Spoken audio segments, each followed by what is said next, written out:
So I know everybody wants to be a watch collector, but it is a little bit of a scary thing to get into. So I'm gonna give you some of the do's and don'ts of the watch collecting world. First up, never polish your watch unless you're giving it to an experienced watchmaker or watch polisher. It's very, very important, right? Because a person that doesn't know how to polish a watch, they can ruin the piece. A lot of times you'll hear dealers say, oh, it's an over-polished bezel.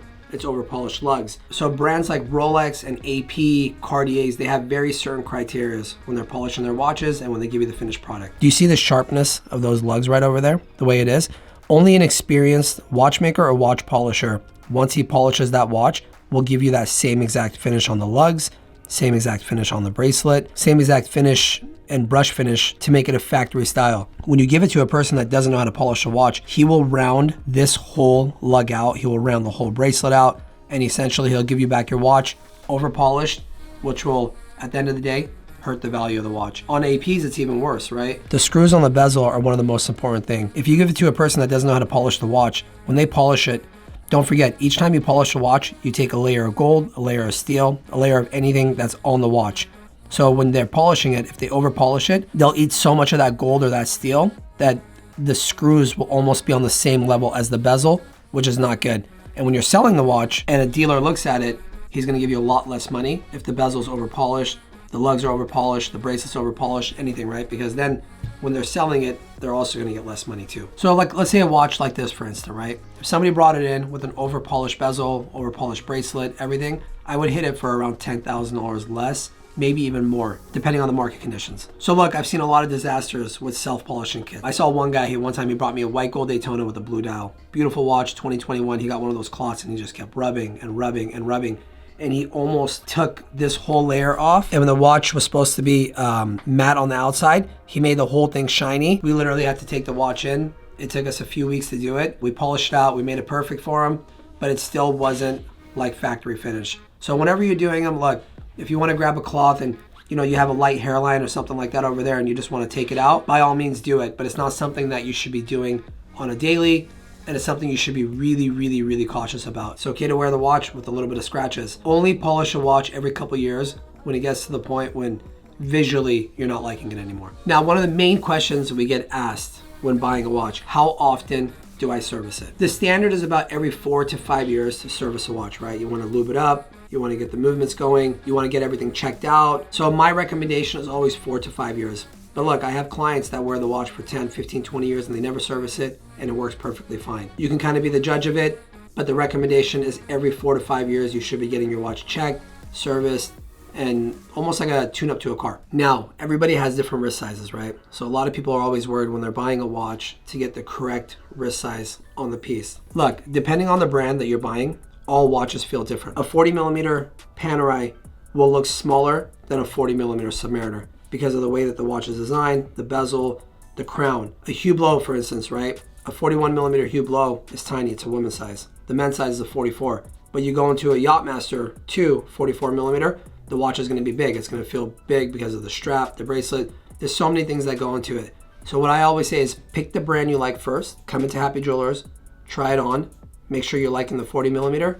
After that, base that off your purchase. But if you're going to a different brand, like an AP, a Hublot, a Cartier, you have to try the watch on, see which millimeter you like first. Once you like the millimeter within a certain brand, they will all tend to fit the same within those millimeters. Now, some people like wearing the watches very loose. I don't recommend it because when you wear a watch and it's very loose, you will tend to hit it on things, knock it on things, and it also looks like it doesn't belong on your wrist. But my recommendation is always get a watch that's fitted, a little bit of room so you kind of have breathing just in case you swell up during the day, you eat something, but always have your watch fitted to your wrist, let it fit comfortably. That way you don't have to worry about it hitting on anything, scratching it, because as my hand's down like this, you can see if the watch is loose, it's gonna be constantly rubbing on the case. Even though these watches are built to last forever, they're not resistant to scratching or breaking. So always be a little bit cautious when you're wearing your watch. Now, I always recommend wearing your watch on your less dominant hand because you probably don't realize, but with your dominant hand, whether you're a righty or a lefty, you're constantly doing stuff with it, right? You're writing, you're picking something up, you're carrying things. So you're gonna be very prone to scratching it, hitting it, breaking it. So always wear it on your less dominant hand. I promise you'll be a lot happier. Due diligence. Always do your due diligence on the watch that you are buying. When buying a watch, you have to make sure that you're buying it from a trusted seller, a trusted source.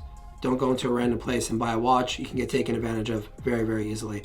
Always go to a company you know, somebody that has a good name, they have history, because you could be sure that that company is going to double check their watches, look at the movements, make sure there's nothing aftermarket. If there's anything wrong with the watch, they're going to be very upfront with you. For us, each watch we get, we have it inspected by our experts, our watchmakers, whatever it is. We open them up, we make sure there's nothing aftermarket, nothing fake or anything like that, because I've seen a lot of people get taken advantage of, and these are very, very expensive items. You don't want to buy a $20,000 watch and later find out that it's an aftermarket bracelet. You know, they took the guts out, they replaced it with fake guts, and they closed it up. So people will do anything for money. So always go to a trusted source that you can always go back to if there's anything wrong with the watch. Now, when buying a watch, always check the condition of it, especially on these subs and these Batmans and these Pepsis.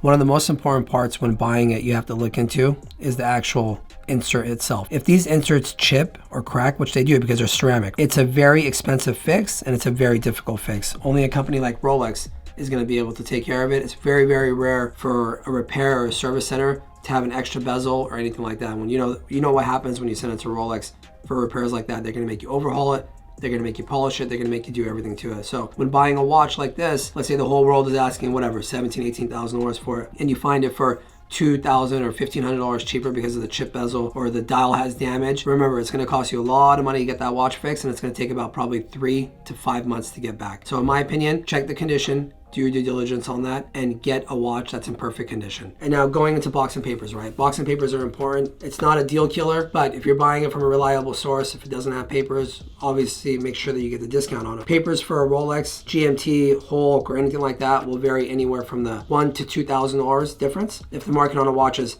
$17,000, if it doesn't have the box and papers, make sure to pay $2,000 less. It does have the box and papers, pay a little bit more, because when you sell the watch, it's the same concept. If somebody brings me a Hulk with no box and papers and I'm buying it, I'm going to try to buy it for $1,500 to $2,000 less. Same thing with the Batman, same thing with the Pepsi. Doesn't mean I'm not going to buy the watch because it doesn't have box and papers.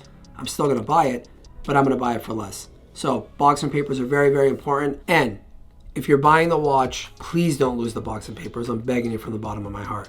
So many people like, I lost them in a move, I lost them in this, I lost them in that. Just grab that box or the papers, put it in a file, throw it in the safe, and just forget about it. And if you're ever gonna sell it again, grab it from the safe, grab it from wherever you're gonna grab it, but always, always keep it in a safe spot. Because with Rolexes, these base models, yeah, $1,500 to $2,000 is not the end of the world. But when you're going into Pateks, RMs, and very, very complicated movements, papers can make anywhere from a 10 to 30 to 40,000 or difference sometimes. So always keep the box and papers. Now, I always see a lot of people when they come into the store and they want to try a watch on and they have a watch themselves, they'll take the watch off and they'll lay it on the crown like that, right? Or they'll lay it flat, they'll do it like that. The reason why you don't want to lay it flat like this is because if you look at the back casing of your watch, I could promise you there's going to be a ton of scratches on it. There's going to be lines everywhere. It doesn't look good. It's not good for the watch.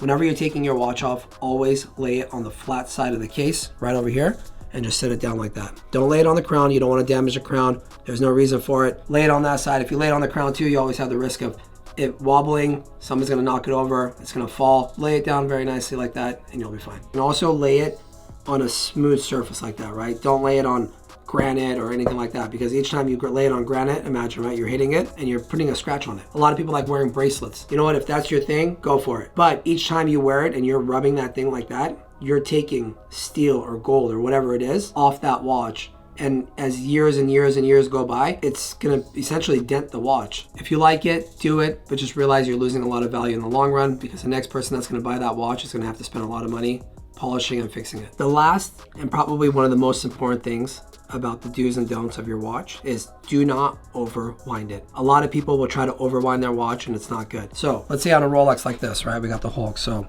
you're gonna unscrew the crown and you're gonna feel it pop out into the first position. That's where you're gonna wind your watch. You're gonna wanna give it a good 30 to 40 times of winding.